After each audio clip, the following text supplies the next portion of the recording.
Hey guys, thanks for tuning in. I'm going to be showing you how you can make $1,000 in just a couple of days with minimal to no experience whatsoever flipping motorcycles. Stay tuned. Before we get started, I want to introduce myself. My name is Calvin Payne and I'm 23 years old. I'm an entrepreneur in San Diego, California, and I'm excited to get this YouTube channel started in order to help you guys earn extra thousands of dollars or whatever it may be in order to help you in your entrepreneurial walk. As I continue to grow, I hope that you guys can continue to grow as well and find value in this channel. Now, enough about me. I'm going to show you the 10 simple steps that I use in order to buy and resell or otherwise flip motorcycles in my free time with little to no experience. Step 1, search criteria. Determine what kind of bike you want to sell. For me specifically, I love sports bikes. Do you want to sell a sports bike or a cruiser? Do you want to sell one of those little cafe bikes?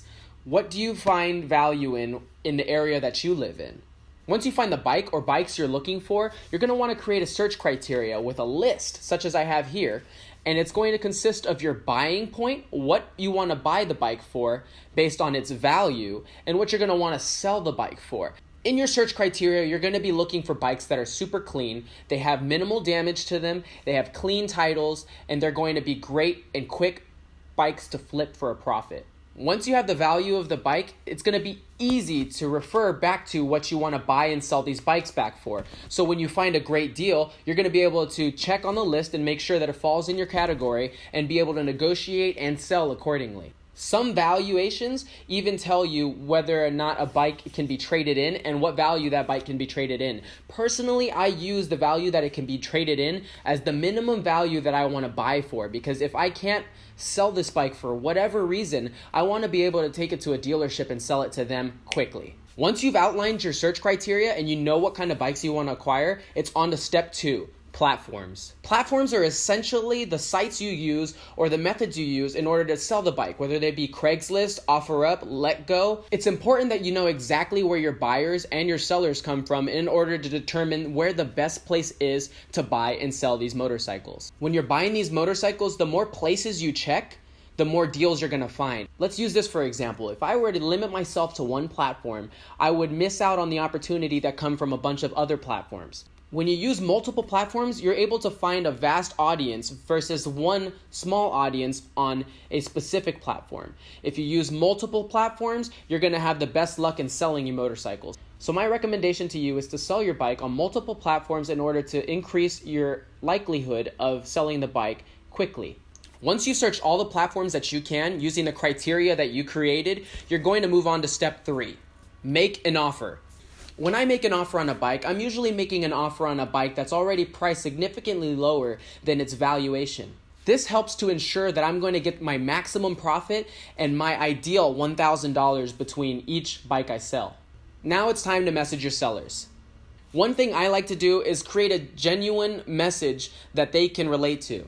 When I first started out, I was new. I didn't know what I was doing. I had actually only ridden a motorcycle once or twice, but I never owned one myself. This helped me to be able to create genuine messages. For example, when I first started messaging sellers on my first couple of buys, I messaged them saying something along the lines of, hey, this is my first bike and I'm really interested in getting into the motorcycle scene, but I only have X amount of dollars. Would you be willing to take that for pickup today or tomorrow in cash? Sometimes you get no's.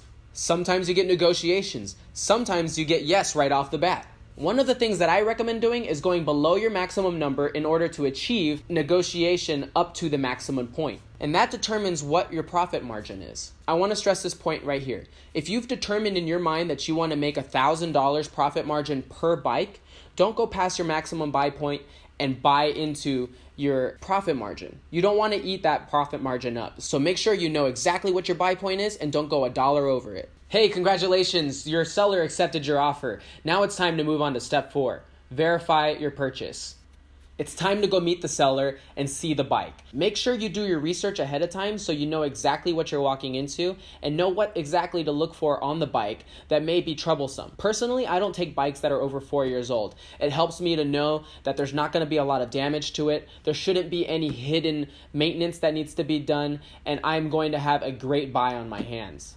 I'm thankful to say that the bikes that I've acquired thus far have been bikes that are in great condition and only have a few scratches. That way, I don't really have to do much to it and I can just turn around and sell it from then on. That's the beauty of finding a newer bike with only a couple of thousand miles on it. Now I want to stress this note right here. If you feel any unease about buying this bike or you see anything wrong with it that is out of your capabilities of fixing, don't buy the bike. It's better to walk away from a great deal that makes you feel uneasy than to lose a ton of money on it. Great, there was nothing wrong with the bike. Now you're at ease and it's time to move on to step number 5. It's time to buy the bike. If you're the negotiating type, feel free to negotiate a couple $100 or $50 or whatever it may be. Personally, I don't really like to do this too much. I like to do all of my negotiation on the platform that I use. But whatever you do, try not to offend the seller. I usually only find negotiation helpful when there is something wrong with the bike and you need to put a little bit of work into it to fix those problems. But aside from negotiation, you're about to purchase the bike and give them the money and receive the title in hand. When you receive the title, make sure you check all of the details. Make sure that it doesn't have anything about being salvage. Make sure that it's also the title for the bike that you are buying. You don't want to run into a scenario where you're getting a title for a different bike and the bike you have actually turns out to be stolen. So just check your details. If you need to, check the VIN. Great, all the details check out and now you're about to purchase your first flip. If you've gotten this far and you realize, oh no, I don't have a motorcycle license, it's okay. A lot of people in your circle will actually know somebody that rides a motorcycle. You can partner with these people to come check the bike out with you and make sure there's nothing wrong. And bonus, they can even ride it home for you so that you can sell it from the convenience of your own home and you don't have to worry about running it yourself. Oftentimes, you can find somebody at a dealership that has a license to sell vehicles and you can give them a little kickback as well in order to be able to sell through their license. Now the bike is home with you. It's time to move on to step number 6. Clean the bike. Wash the bike and remove any scratches with DIY methods that can help you make the bike look pristine. If there's anything else you need to do to the bike maintenance-wise, such as cleaning the chain, refilling the oil, or pumping up the tires, those are all things that could be done simply with YouTube tutorials. These things only take a couple of minutes and can make the value of the bike skyrocket. Think about it. If a lot of the people that are selling these bikes would have just done these same things to the bike, they would have been able to sell it at a higher price point. Now your motorcycle is looking amazing, and it's time to move on to step number 7. Pictures, pictures, pictures. In my opinion, this is the most important part of selling a motorcycle. If the people that sold to you would have done their pictures correctly, their bikes would have been off of their hands in a couple of days. But they didn't know what you now know, and now you're going to be able to sell these bikes quickly.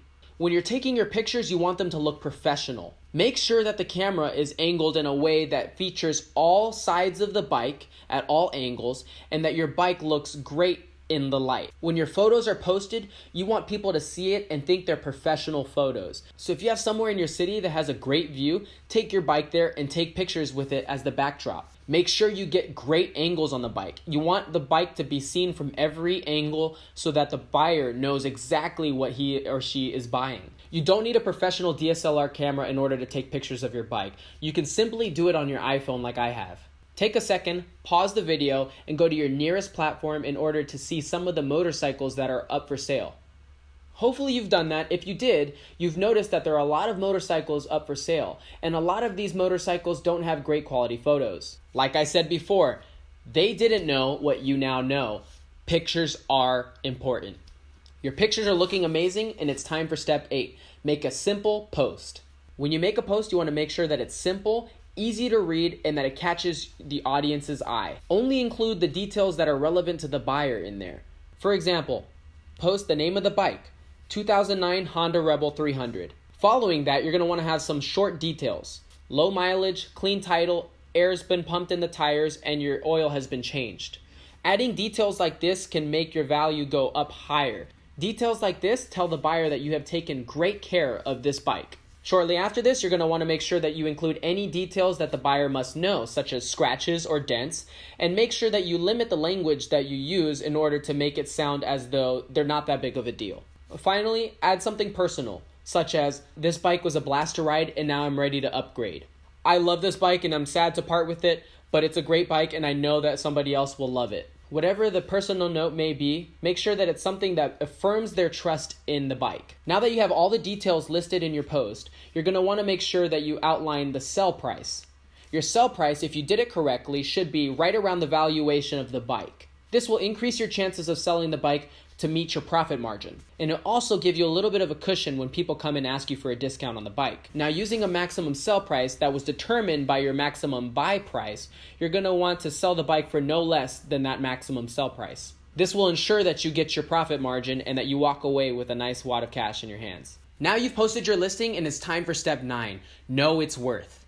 Don't settle on the first person that comes along and lowballs you. It may seem scary at first, but wait for the golden ticket. You want to make sure that you're going to sell to a person that is going to allow you to maintain your profit margin of whatever you've set out. Whether it be $1,000, $500, $200, however much you want to make per bike, make sure you don't eat up into your profit margin by selling too soon or to the wrong buyer. If for some reason you just can't find a buyer for the bike, that's okay. You can liquidate your bike because you already bought it at a great price. So sell it for a little bit more than what you bought it for, and no harm, no foul. You'll end up making a little bit of a profit and you're not losing any money whatsoever. If you do your homework right, you should be on your way to making a profit margin right where you want it to be. Now that you're sure you know what it's worth and you're not going to go below that price point, it's time to sell the bike. It is your job to make sure that the buyer feels as though they are buying a bike that is worth their money. Make sure that the bike is still looking in great condition